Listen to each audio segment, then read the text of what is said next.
IKP Kota Ambon protes jual beli lapak di Gedung Pasar Merdeka.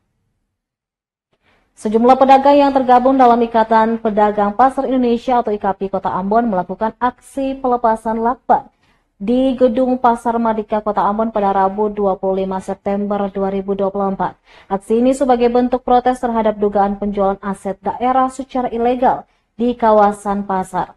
Pantauan tribunambon.com pukul 16:30 waktu Indonesia Timur, belasan anggota IKP terlibat dalam pelepasan lakban yang dipasang di sekitaran ruko. Lakban yang dicabut mereka berada pada kawasan Gedung Merdeka di lantai 3 dan lantai 4.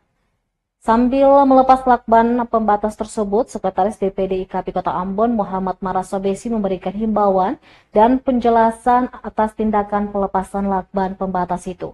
Marasabesi mengatakan pada lantai 3 dan 4 Gedung Pasar Merdeka diduga menjadi lokasi praktik jual beli tempat berjualan yang tidak sesuai dengan peraturan penataan gedung baru.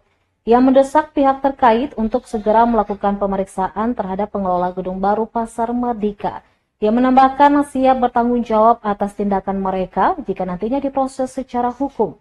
Diketahui aksi ini terjadi menyusul penertiban pedagang oleh pemerintah provinsi, di mana ratusan pedagang kehilangan tempat berjualan di kawasan Pasar Merdeka.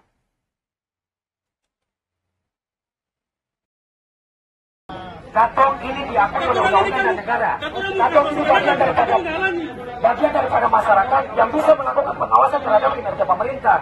Pasaran, Katong tahu, Katong di atas, Katong datang itu, Katong rabe lakban yang berada di jalan-jalan yang sebenarnya dari segi penataan. Download Tribun X sekarang, menghadirkan lokal menjadi Indonesia.